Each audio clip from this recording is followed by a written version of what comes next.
It began with silence, the kind of silence that only Buckingham Palace can master, a silence that follows a storm, heavy with whispers, glances, and unspoken truths. For weeks, royal observers had sensed the tremor beneath the polished floors of Windsor. Something was shifting, something unprecedented. And now, it has erupted into what insiders are calling the greatest royal crisis in a century.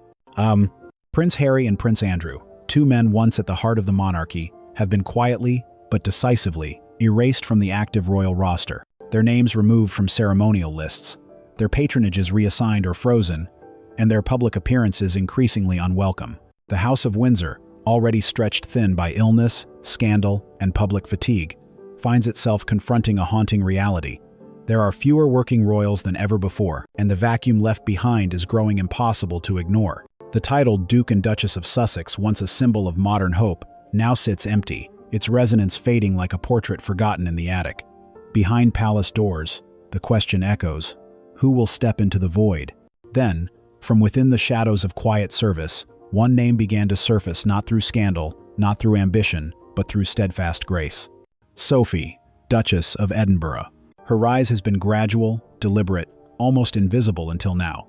Long regarded as the monarchy's secret weapon, Sophie has suddenly found herself at the center of Britain's most pressing royal conversation. As senior aides scramble to restructure the working royal hierarchy under King Charles III and the Princess of Wales's influence grows, insiders say that Sophie is being positioned not merely as a supporting figure, but as a pillar of the modern crown. But the spark that ignited this conversation was not a strategic memo, nor a royal decree. It was a single, electrifying moment, one that took place in full view of the royal elite. At the Autumn Jubilee banquet held at Windsor Castle, a glittering evening meant to celebrate the continuity of the monarchy's legacy, Catherine, Princess of Wales, was asked a question that sent the room into stunned silence. Will the Duchess of Edinburgh be stepping in to replace Meghan Markle's former duties? For a heartbeat, the air froze. The question was bold, perhaps reckless, but the answer was even more striking. Catherine smiled, composed yet deliberate, and replied in a voice that carried through the grand hall. Sophie doesn't need to replace anyone. She has always had her own place, and she's only just getting started. The statement, subtle yet seismic, was immediately recognized as a defining moment not only for Sophie but for the institution itself. It was more than a defense. It was a declaration of transition. Those who witnessed it say that the Duchess of Edinburgh's expression that evening spoke volumes. Sophie, ever measured and diplomatic, responded later with her own quiet strength. "I've never seen myself as a replacement," she reportedly told a small circle of guests. "Service isn't a competition, it's a calling." That single line, simple and profound, has since become the quote reverberating through royal corridors, talk shows, and opinion columns. For a monarchy desperate to rediscover its sense of purpose, Sophie's words landed like a steady hand in the storm. Behind the elegance of that exchange lies a deeper tension, one that has pitted two powerful women on very different paths. Queen Camila, once seen as the monarchy's stabilizing matriarch, is said to have received Catherine's public praise of Sophie with icy restraint. According to palace sources, Camilla has expressed unease at the sudden rise in visibility of the Duke and Duchess of Edinburgh. She reportedly believes that elevating Sophie could distort the balance of royal hierarchy at a time when the king's health and public appearances are being carefully managed. Yet Catherine's gesture deliberate and calculated signals a quiet revolution underway. By publicly endorsing Sophie and Edward, the Wallaces are reshaping the royal map. They are aligning themselves with stability, reliability, and duty, everything the Sussexes once promised but abandoned. The numbers tell their own story. Since King Charles's accession, Sophie has nearly doubled her royal engagements, surpassing even some senior royals in official appearances. Her recent tour in the Baltics, her diplomatic outreach for women's education, and her attendance at the Commonwealth Humanitarian Summit have all underscored one message. Sophie is stepping forward, not as a substitute, but as a symbol of renewal. Now, murmurs from the Privy Council hint at something far larger on the horizon, a restructuring of royal titles and duties to reflect this new order. Insiders whisper that Sophie could be granted expanded ceremonial authority, possibly inheriting certain public roles once tied to the Duchess of Sussex. Among them, patronage of the Royal National Theatre, leadership in Commonwealth Women's Affairs, and a potential appointment as Royal High Commissioner to the Commonwealth Trust. For years, she was the quiet one, the unassuming daughter-in-law who never made headlines, who carried out hundreds of engagements without fanfare. Today, She stands on the brink of becoming the monarchy's most vital figure in its next era. The whispers are no longer whispers. They are becoming the new narrative of Windsor. The age of spectacle is ending. The age of substance is beginning. And at its heart stands Sophie the Duchess, who said little, worked much, and now finds the weight of legacy resting gently on her shoulders. But if the first act of this royal drama is about elevation, the next will be about resistance. Because not everyone inside the palace walls is celebrating Sophie's rise. In the coming days, a silent struggle is expected to unfold, one that will test loyalties, redefine alliances, and determine who truly holds the future of the crown. The glow of the Autumn Jubilee banquet had barely faded before the chill settled in at Clarence House. Behind the palace's pristine facade, something uneasy began to stir, not a scandal of words or deeds, but of shifting power. For Queen Camilla, Catherine's public declaration at Windsor was more than a compliment to Sophie. It was a signal, a warning, even that a new alignment was forming within the royal circle, one she could neither predict nor fully control. She smiled, said one palace aide who attended the banquet, but her eyes didn't. In the aftermath of Catherine's remark, Sophie doesn't need to replace anyone. Camilla's private quarters became the stage of hurried consultations. Advisors close to her described measured displeasure, a phrase palace insiders know well as the coded language for royal fury. Camilla, ever the strategist, knew better than to react publicly. Her reign has depended on subtlety, the art of control, through charm and quiet influence. But this was different. This was personal. For years, she had carved her space beside King Charles, gradually winning acceptance after decades of public resentment. Now, as the king's health demands a gentler schedule and Catherine assumes a growing leadership role, Camilla finds her authority delicately and perhaps dangerously undermined. The Duchess of Edinburgh's sudden ascent threatens to disrupt the balance she's maintained since Queen Elizabeth's passing. Sophie represents everything the monarchy wishes to project in this fragile era: stability, empathy, continuity. Worse still, Sophie's public image remains nearly untouchable. No scandal, no misstep, no misquoted remark. She embodies the ideal that Camilla never could, the quiet grace of service unmarred by controversy. Inside the palace, a phrase has begun circulating among the younger aides: the Windsor women. It refers to Catherine and Sophie, two women who, through restraint and authenticity, have captured public affection in a way no official campaign could engineer. Together, they represent the future Camilla cannot shape. And that, for the Queen Consort, is the greatest threat of all. The first sign of resistance came quietly. Invitations for upcoming engagements began to shift, small adjustments, imperceptible to the public, but glaringly obvious within royal scheduling offices. A planned joint appearance between Camilla and Sophie at the Royal Agricultural Charity Ball was suddenly postponed due to conflicting commitments. Yet those close to the event confirmed that Sophie had already cleared her calendar. Then came the more telling change, a last-minute reshuffle of Commonwealth duties. Sophie's expected role as the king's representative at the Women of the Commonwealth Forum was reassigned to Queen Camilla herself. The official reason given was logistical efficiency, but insiders whispered another explanation. Camilla had no intention of allowing Sophie to outshine her on the global stage. "She's drawing her lines," said a senior courtier. "The Queen understands that public goodwill is her strongest currency, and she's not going to let anyone spend it but her." Yet, if Camilla's countermove was meant to contain Sophie's rise, it had the opposite effect. Social media lit up with speculation after the schedule change, with headlines like, "Was Sophie sidelined?" dominating royal coverage for days. The Duchess, true to form, refused to engage. Instead, she appeared days later at a small veterans' hospital in Surrey, speaking with staff and patients, smiling softly, sleeves rolled up. No crown, no press, fanfare, just service. The contrast was striking. While Camilla's team orchestrated high-profile appearances, Sophie's unassuming visits spoke louder. For many Britons, she became the embodiment of what a royal should be: working, not performing. Meanwhile, Catherine's support for Sophie grew more visible. The two women have begun appearing together more frequently at charity galas, military commemorations, and even casual family outings. One royal correspondent described them as a sisterhood forged by purpose. Behind closed doors, however, Camilla's unease deepened. Sources close to Clarence House revealed that she has expressed concern that the Duchess of Edinburgh is being elevated too quickly, and that her overexposure could create confusion about royal hierarchy. But others within the palace see Catherine's strategy differently. With King Charles facing health constraints and Prince William preparing for a more dominant role, the Princess of Wales is quietly assembling a team she can trust, one rooted in loyalty, not legacy. And Sophie, by all accounts, fits that vision perfectly.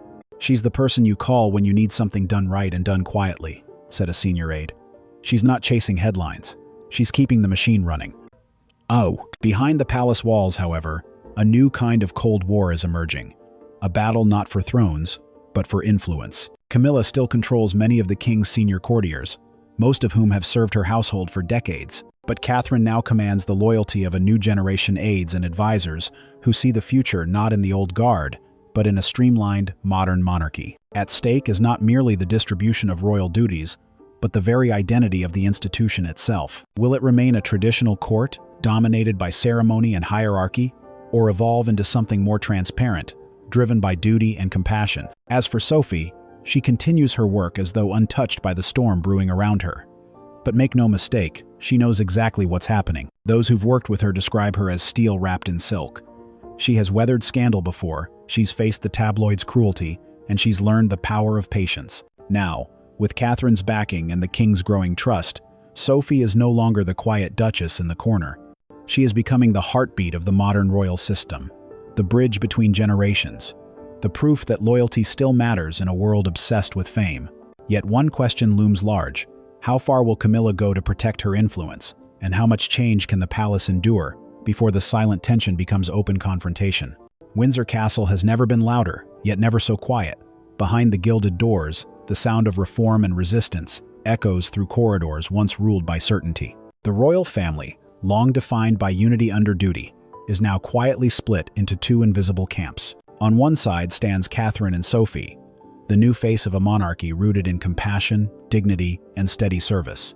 On the other, Camila and her circle, guardians of an older order, one where hierarchy still outweighs merit. Between them stands King Charles III, his silence becoming the most powerful statement of all. Insiders describe the current mood as palace diplomacy at breaking point. While public appearances remain graceful, the tension beneath them is unmistakable. Every seating plan, every engagement list, even the order of photographs at official events, has become a coded message of power. In the weeks following the Autumn Jubilee banquet, observers noted a visible shift in royal dynamics. Sophie and Edward were positioned beside Catherine and William at nearly every major function, signaling unity and continuity. Camilla, meanwhile, appeared increasingly distant, physically and emotionally, often arriving separately or departing early. At the Remembrance Day ceremony, a moment that traditionally reflects royal solidarity, cameras captured what tabloids later called the 3-second freeze. Catherine turning to exchange a smile with Sophie, while Camilla, standing just steps away, looked on without acknowledgement. It was subtle but unmistakable. For the British public, the message was clear. The future of the monarchy no longer revolves around glamour or scandal. It is being rebuilt by two women who work rather than speak. The House of Windsor, long bruised by controversy, has found unlikely strength in the very qualities once deemed unremarkable: restraint, humility, perseverance. Yet within the palace, that transformation has come at a cost. Sources close to the king reveal that Charles is deeply aware of the growing divide, but has chosen, for now, to remain above it. His Majesty believes time will settle the matter, one courtier said, but time may no longer be on his side. Privately, advisors have urged the king to formalize a new distribution of royal duties, one that would officially elevate Sophie and Edward into senior working positions. Doing so would acknowledge the reality already visible to the public. But such a move would also risk alienating Camilla, whose influence over the royal household remains considerable. Thus, the king waits observing, weighing, perhaps even testing. For Charles, it is not just a matter of governance, but of legacy. He knows that history remembers monarchs not for what they controlled, but for what they allowed to change. And so the royal family stands suspended in quiet imbalance, two visions of monarchy facing each other across the same table. As winter approaches, one question grows louder in every royal watcher's mind. When the next crisis comes, and it will, whose side of Windsor will the crown truly stand on? In the days following the jewel transfer, a storm began to brew quietly inside the palace walls. Not of thunder, but of whispers. Behind the polished smiles and the rigid etiquette, something darker began to take root. Senior courtiers, once loyal to King Charles and Queen Camilla, started meeting privately in the late hours. Their tone had shifted from compliance to calculation. Princess Alexandra's gesture had triggered more than family tension. It had reopened old wounds within the royal institution, wounds tied to hierarchy, legitimacy, and succession. The jewels she passed on were not just diamonds. They were symbols of dynastic continuity, artifacts once belonging to the Queen Mother herself, a woman who represented both tradition and moral authority. By giving them to Catherine, Alexandra had effectively chosen her side, and that act was seen by many insiders as a message to the court. The true spirit of the monarchy lies not with Camilla, but with Catherine. What followed was a subtle rebellion, waged not with words but with loyalties. Household staff who had once served the late Queen Elizabeth began showing quiet preference for the Princess of Wales. They would slip her small courtesies a reserved suite during official events, confidential updates on the king's schedule, even discreet advice about handling media traps. These gestures, though minor, signaled a profound shift in allegiance. Meanwhile, Queen Camilla found herself increasingly isolated. Those who had been her allies, society, friends, horse trainers, personal assistants, were now being sidelined by courtiers who no longer trusted her influence. Rumors circulated that Camilla had begun holding private meetings at Clarence's house, determined to restore order and reassert her place. But in truth, her reign was beginning to hollow out from within. At the heart of the royal household, a generational clash emerged between the old guard who had served the monarchy for decades and the modernists rallying around Catherine and William. The tension grew so visible that even seasoned palace photographers noticed the subtle shifts. Fewer appearances of the queen consort, more focus on Catherine's effortless composure. One court insider told the Royal Standard, "It's not about jewels or titles, it's about who carries the spirit of the crown." Catherine represents hope, something pure. Camilla represents survival, something strategic. And the monarchy can only bear one of those images in the future. To make matters worse, the king's health had started to decline again. Reports of fatigue and frequent absences fueled speculation that Charles was struggling to keep up with his duties. That vacuum of power became a breeding ground for internal politics. Senior courtiers began subtly redirecting their support toward the Prince and Princess of Wales, preparing for what many privately called the inevitable transition. In one particularly charged moment, Princess Anne was seen leaving a private audience with Catherine at Kensington Palace. No agenda was announced, but witnesses described the meeting as cordial yet purposeful. Anne, who had once clashed with Camilla over protocol and precedence, now seemed to be leaning toward the same camp as her cousin Alexandra, the legacy preservationists, as palace insiders dubbed them. For Queen Camilla, it was an unbearable humiliation. Her position, once secure as the king's chosen partner, was now questioned not by tabloids, but by the very family she had fought to be accepted by. Even the press, which had once softened toward her, began shifting tone. Headlines became sharper. "Is the crown slipping away from Camilla?" And "the queen who never won the people's heart." In private, Camilla reportedly confided in a friend, "They will never forgive me for being who I am, for replacing a ghost they can't let go of."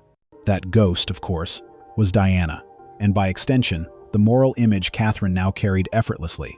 Inside the palace, it became clear, this was no longer merely about jewels or royal etiquette. It was about legacy, loyalty, and the future of the monarchy itself.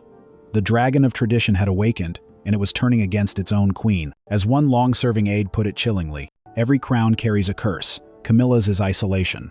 And in the echoing halls of Windsor and Sandringham, silence began to take on a dangerous meaning. A silence filled not with peace, but with plotting. By early autumn, the silence that had settled over the royal family had turned suffocating. Public engagements grew fewer, and behind the golden gates of Buckingham Palace, the queen consort's presence became almost ghost-like. Gone were the cheerful appearances with the king, the steady smile before the cameras. Camilla had withdrawn first from the press, then from her family. Whispers soon emerged that she was spending extended time at Mill House, her private residence in Wiltshire, a place she had always called her sanctuary. There, away from palace constraints, she surrounded herself with her dogs, a few loyal aides, and old friends from her pre-royal life. It was said that she took long walks in the countryside, her phone switched off, ignoring calls from the palace. For the monarchy, it was a quiet crisis.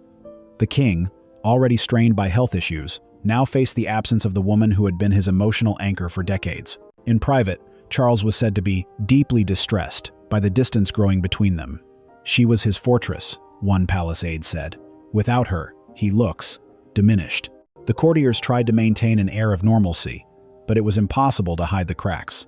Camilla's empty seat at official dinners, her name missing from guest lists, her portraits quietly moved to less prominent spots within the palace, all became symbols of her fading presence. The press, quick to sense blood in the water, began circling. Headlines screamed, "Camilla in self-imposed exile? King alone again," inside the silent split at the heart of the monarchy. Still, the palace refused to issue any statement. But insiders knew the queen had not simply retreated for rest. She was hurt, angry, and betrayed. The jewels incident with Princess Alexandra had wounded her pride. The shifting loyalties toward Catherine had humiliated her.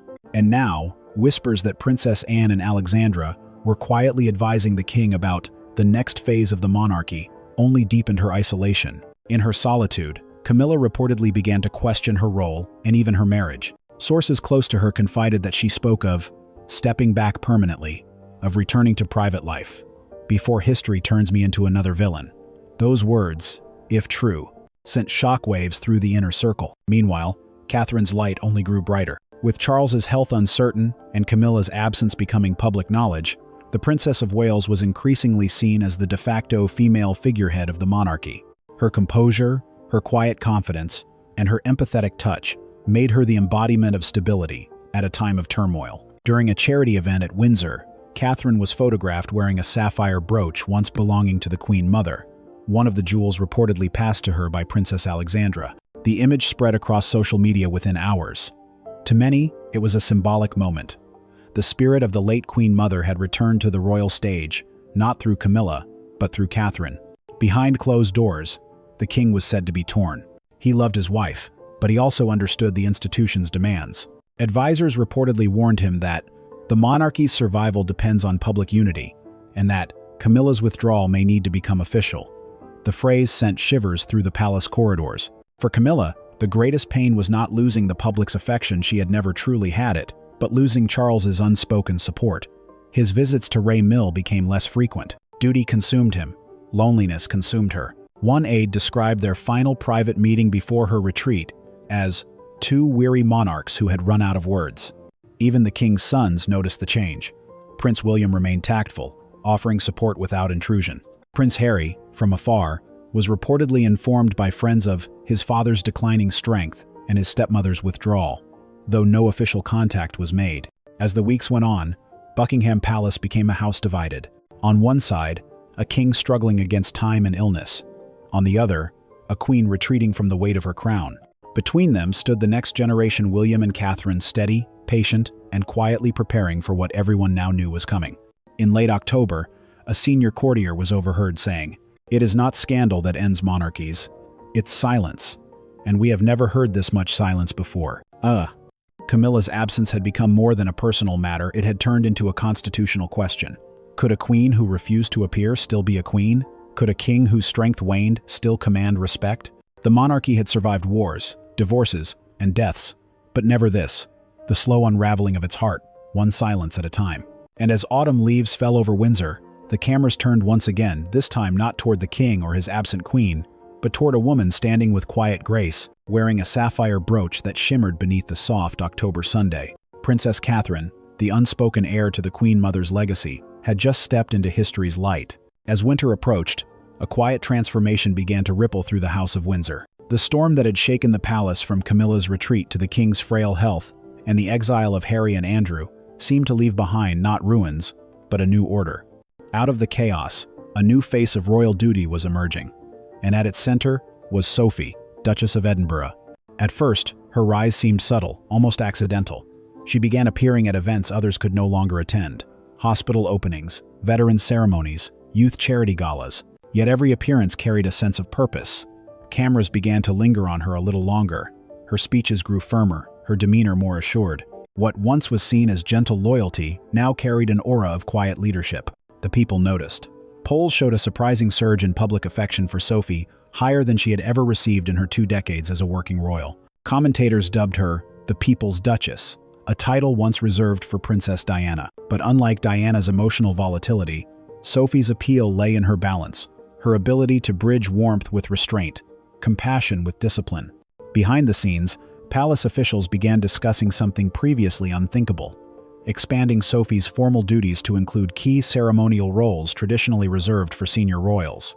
The title, Lady of the Order of the Garter, was quietly reinstated to her full honor. More significantly, the king's private secretary drafted a proposal to appoint the Duke and Duchess of Edinburgh as official royal representatives for the Commonwealth, a move that would place them directly beneath the Prince and Princess of Wales in rank.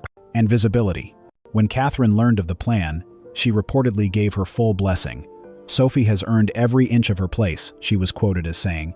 "She doesn't replace anyone, she restores what was lost." That sentiment reflected the deep bond that had formed between the two women. In the wake of Meghan's departure and Camilla's retreat, Catherine and Sophie became the emotional pillars of the family. During public appearances, they were often seen standing side by side, a tableau of modern grace and continuity that reignited the public's faith in the monarchy. Their unity was not just symbolic. Together, they began coordinating philanthropic efforts, launching a joint initiative focused on women's mental health and child welfare. Dubbed the Windsor Promise, the program aimed to expand royal patronage to local organizations across the UK, particularly in communities still recovering from economic hardship. It was the kind of grounded, people-first work that had long been missing from the palace's polished facade. Meanwhile, insiders confirmed that Sophie had been personally encouraged by Catherine to take on greater visibility, particularly in international engagements. In early December, Sophie was photographed attending the Commonwealth Summit in Nairobi, wearing a sleek dove-gray dress and a sapphire pendant nearly identical to Catherine's brooch. The resemblance did not go unnoticed. Newspapers ran headlines such as, "Two women, one vision. Catherine and Sophie redefine the crown." But as the new alliance flourished, tension still lingered in the shadows. Camila, isolated and disillusioned, reportedly viewed Sophie's ascent as a personal betrayal. "They're replacing me with her," she was said to have muttered to a confidant. Palace aides, however, saw things differently. "It's not replacement," one senior staff member told The Telegraph. "It's renewal. Sophie represents the future, the quiet strength of the modern Windsor woman. I'm 70. For King Charles, that renewal offered both comfort and pain. In one of his rare public addresses before Christmas, his voice wavered with emotion as he spoke of service, unity, and the enduring strength of family. Observers noted that he specifically mentioned the remarkable women who continue to guide our nation's heart. The cameras caught Catherine's smile and Sophie's nod, two silent acknowledgments that the words were meant for them. Then came the moment that would define Sophie's new chapter. On Christmas Eve, during the royal family's traditional walk to St. Mary Magdalene Church at Sandringham, Catherine and Sophie arrived together, their arms linked, their laughter soft but unmistakable. The king followed behind with Prince William. Camilla was absent once again. That image, two women walking side by side beneath the winter sky, became the photograph of the year. To the public, it symbolized hope, healing, and the quiet revolution reshaping the monarchy from within. By New Year's Day, official confirmation arrived. The Duke and Duchess of Edinburgh would undertake a 6-month royal tour across the Commonwealth, representing the King and Princess of Wales. It was the clearest signal yet. Sophie was no longer in the background. She was the monarchy's new bridge to the people. Palace insiders revealed that Catherine herself had championed the plan, believing that Sophie's steady hands and pure heart made her the ideal emissary. "We don't need more glamour," Catherine reportedly said in a private briefing. "We need grace, and Sophie has that." Across Britain, the narrative had shifted. What began as a scandal, a monarchy stripped bare by illness, exile, and silence, had become a story of rebirth. The new era was not marked by crowns and coronations, but by the unshakable dignity of two women who understood that power, in its truest form, is service. In the closing days of the year, the bells of Westminster rang out for the royal family's Christmas service. As Sophie stood beside Catherine, the king raised his hand in blessing. Cameras captured the soft smile that passed between them, a silent vow that the Windsor line would endure, not through fear or scandal, but through quiet strength. And in that fleeting moment, Britain saw it clearly. The monarchy had found its heartbeat again, and it beat in the steady, gracious rhythm of Princess Catherine and Duchess Sophie of Edinburgh.